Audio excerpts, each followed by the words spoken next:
Muraho neza, muraho nshuti za Big Grace TV. Ni Marie Grace Bagambake ubasuhuje cyane. Mumeze mute? Nakubashye cyane wowe wamaze gukora subscribe kuri Big Grace TV, wowe wakanze no kuri iyo nzogera. Bikorwa rimwe risa. Ubundi ubu bwenge turahurira muri izi video nkora, bukajya buhita bukugeraho tano kwa tano. Wubahe rwose nawe muvandimwe ugiye gukora subscribe, wibuke no gukanda kuri iyo nzogera. Ukore no kuri ako kaganza kuri share, ukore na like, ubigeze no ku bandi. Ushimirwe rero ko unyubashye ukaba unshyigikiye. Bani kuri uyu mubumbe nta wigira. Niyo mpamvu aba subscribers banjye mwese mbubashye kandi rwose ndabakunda. Namwe murankunda. Imana namwe bashyigikire, bafate ukuboko mu byo murimo byose. Anyways, uyu munsi ndashimira umuvandimwe warebye video yatambutse, aho twavugaga ku mumaro w'amazi ku bashakanye no ku bagabo by'umwihariko. Mwe n'abandi mwifuje ko twaganira ku byago biba byubikiriye umuntu nk'amazi menshi, amazi ndengarugero. Ubwo nyine twanagiye. Uyu munsi turaganira ku ngaruka zikubaho iyo unywa amazi menshi arenze urugero. Mbere na mbere reka mbanze nkwibutse tubanze twibukiranye ibyiza by'amazi ku mubiri wacu. Amazi agira uruhare runini mu mikorere y'umubiri wacu, nko kuringaniza ubushyuhe bw'umubiri, gutuma igogorwa ry'ibyo dufungura rigenda neza, gusohora imyanda mu mubiri, kugira uruhu rwiza n'ibindi byinshi. Amazi atuma umubiri utumagara, amazi afasha gusohora imyanda mu mubiri biciye mu byuya, mu mwanda ukomeye, mu nkari, burya niyo duhumeka nabwo haba hasohoka imyanda. Amazi afasha mu gutuma ubushyuhe bw'umubiri budahindagurika. Amazi reka nanakubwire ko atuma umubiri ukora amacandwe ndetse n'andi matembabuzi nkenerwa kandi agakoreshwa neza mu mubiri. Amazi anafasha mu kugeza oxygene. Oxygene ni umwuka duhumeka mu bice bitandukanye by'umubiri, kandi amazi atuma ingingo z'umuntu zitagira umwuma ndetse n'umubiri ntiwumagare. Umuryango ugaragaza ko hari impamvu nyinshi zishobora gutuma wenda umubiri wawe ukenera amazi menshi. Nko mu gihe cy'ubushyuhe, mu gihe uri gukora imirimo isaba ingufu nyinshi, mu gihe umuntu yihagaritse kenshi, ndetse no mu gihe umuntu arwaye.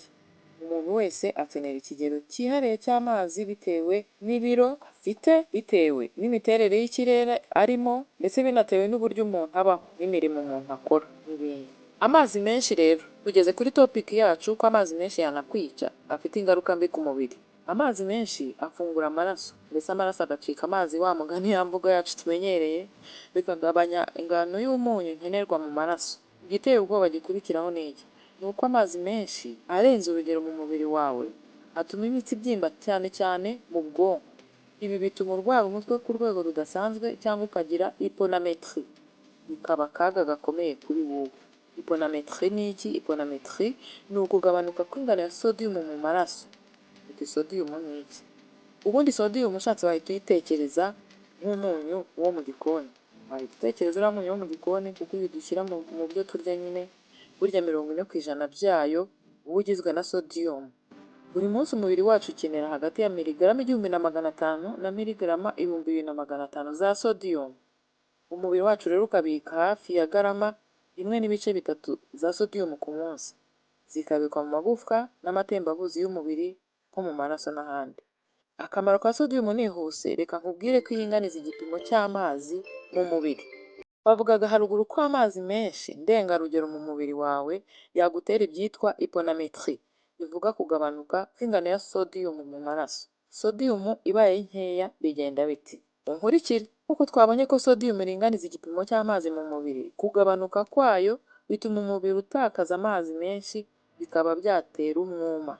Izindi ngaruka zikomeye ziba bimwe twavuze haruguru: umutwe udakira, kugira ibinya ahantu hose n'umunaniro udasanzwe. Ushobora kuruka, ushobora gutakaza ubwenge, nkubwire no gupfa wapfa. Umuganga w'umuhanga wo mu bitaro by'i Nantes avuga ko bimenyereye kumva cyangwa se kuvuga ko amazi ari meza kurusha kumva cyangwa se kuvuga ko amazi agira ingaruka mbi mu gihe umuntu atabyitwayemo neza mu kuyanywa.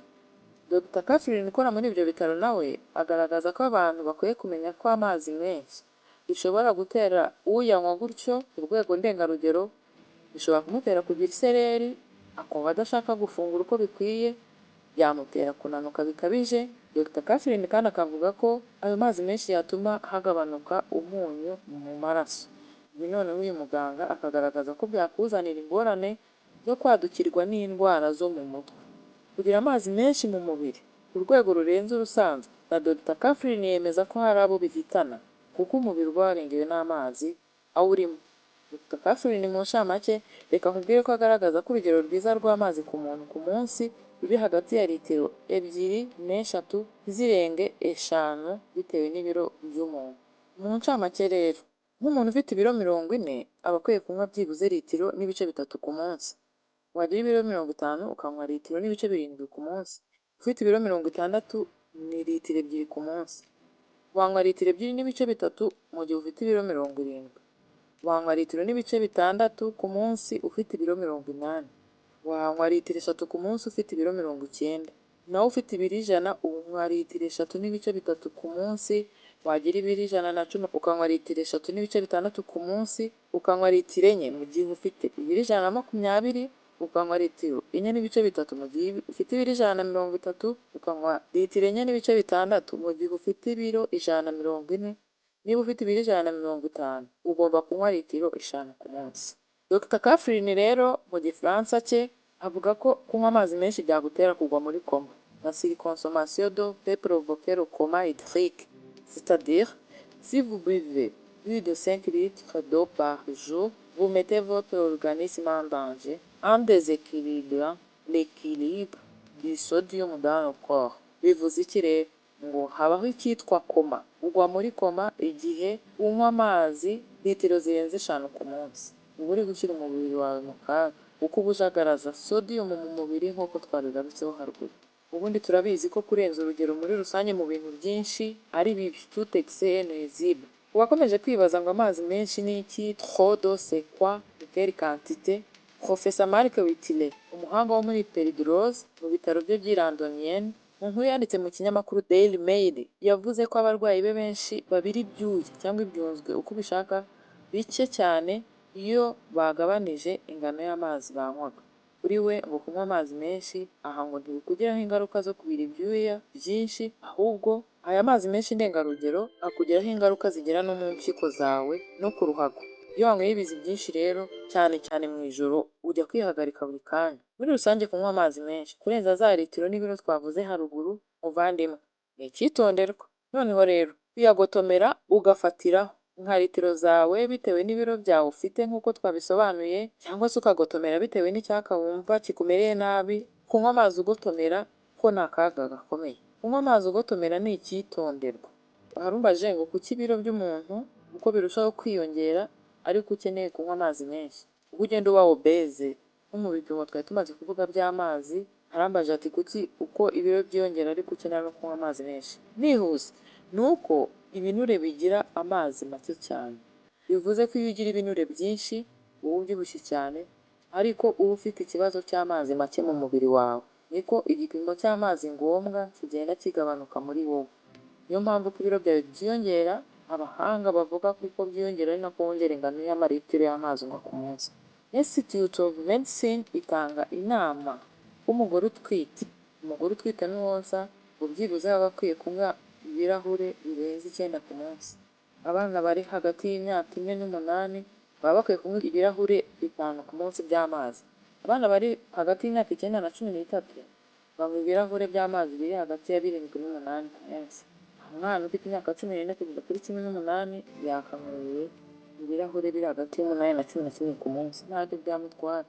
Umugabo wese rero uri hejuru y'imyaka 19 tutagiye ibi biro twavuze haruguru, iya mbonerahamwe y'ibiro twavuze ngo yigoroke mu mutwe, wowe mugabo uri hejuru y'imyaka 19 uba ukwiye kunywa ibirahure 13 by'amazi ku munsi. Gusa ibipimo by'aya mazi tuvuze hano noneho ntabwo bibarirwamo aya mazi asukika tunywa gusa, ahubwo no mu byo turya biba birimo amazi. Niyo mpamvu utanyweye ibirahure 7 cyangwa 8 bavuze ntabwo waciye nk'amabere, kuko no mu bindi turya haba harimo amazi. Kubera iki? Nko mu mboga burya turya haba harimo amazi, mu mbuto haba harimo amazi, amasosi aba arimo amazi. Ariko rero icyitonderwa aha ngaha, muri ibi bipimo wibariramo za fanta n'inzoga ushobora kunywa cyangwa ibindi bintu biba birimo amasukari menshi waba wanyoye nka za ji n'ibindi. Ibi ntiwabibaremo cyane kuko ibi nubwo ari ibisukika byifitemo karori zipfuye.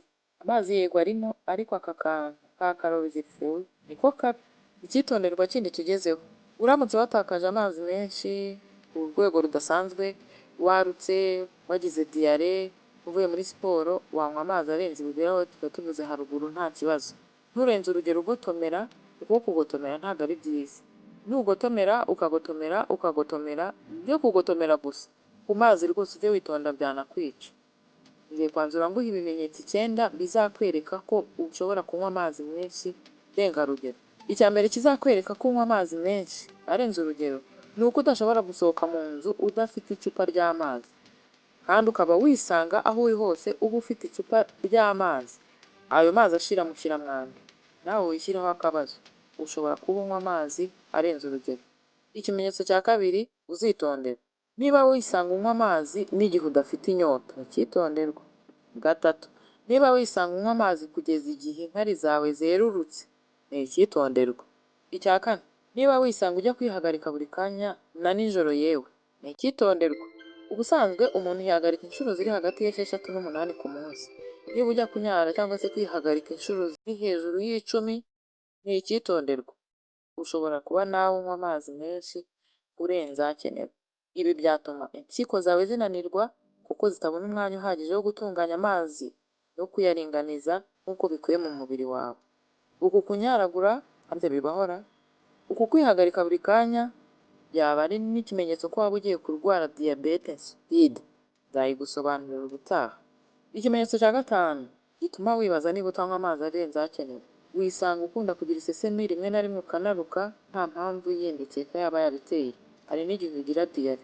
Gatandatu, muvandimwe niba wisanga uhora urwaye umutwe buri munsi, modotete lansina.